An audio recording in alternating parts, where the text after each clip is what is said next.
За өнөөдөр бүгд найрамдах Солонгос улсын энэ лицензийн шалгалтын бас энэ тоног төхөөрөмжтөр олон эрүүл мэндийн сургуулиудтай хамтарсан ажилладаг Maxim компанитай бол эрүүл мэндийн хөгжлийн төв гадаад харилцаагаа хэлж байна.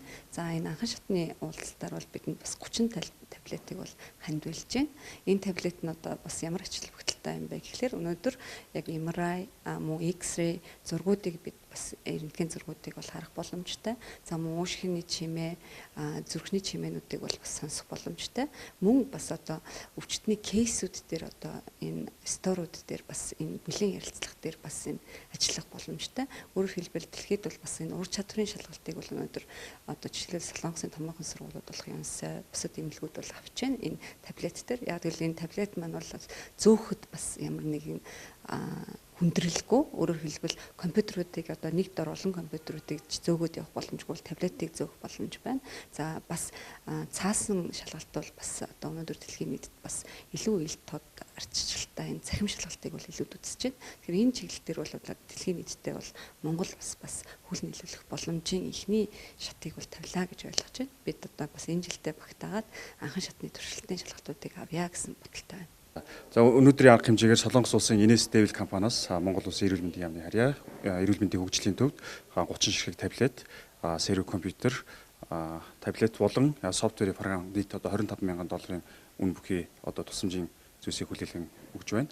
За энэхүү програм хангаж болон таблет компьютерийг одоо Солонгос улсын эрүүл мэндийн яамны харьяа, за яг эмчнэрийн одоо лицензийн шалгалтыг авдаг байгууллага маань яг энэхүү програмыг одоо ажигладаг байгаа.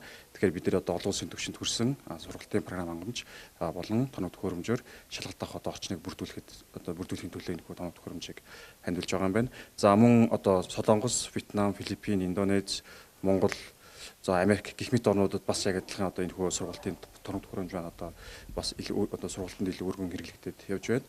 За энэхүү төхөөрөмжийг маань UBT гэж нэрлэж байгаа, буюу Ubiquitous Based Test, буюу смарт төхөөрөмжтэй суурилсан шалгалтын програм хангамж гэж байгаа. За энэ маань юу гэсэн үг вэ гэхээр орчин үеийн цаг хүлтээн нийлүүлээд тухайн орон зайнаас үл хамааран заавал нэг ангиж ус шалгалт өгөхгүй, заавал нэг компьютерээр суулж шалгалт өгөхгүйгээр сурагч оюутан маань хүссэн газараа дуртай үедээ шалгалт өгөх юм орчныг бүрдүүлж байгаа нэг ийм програм хангамж байна.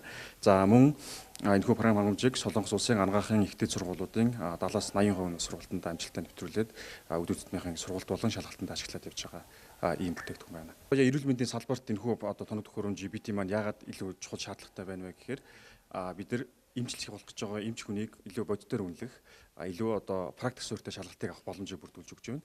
За энд нь юу гэсэн үг вэ гэхээр яг бодитоор одоо өвчтөнтэй хийж байгаа үзлэгийн бичлэгийг үзэх нь байна. Зүрхний одоо чимээг чагнах нь байна.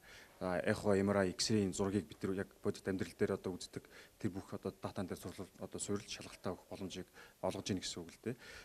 Яг энэ яагаад ийм шалгалт авах болсон бэ гэхээр ерөнхийдөө бид нар ихтэй сургуулиудаа төгсөөд диплома аваад одоо яг практиктаар ажил дээр гараад ирэхэд бид нар ямар нэгэн асуудал дээр тулгархгүй байх үүднээс бид нар шалгалтыг илүү практик суурьтай амьдралд ойрхон шалгалт авахын тулд одоо зохион бүтээж хөгжүүлж байгаа ийм програм хангамж байгаамаа.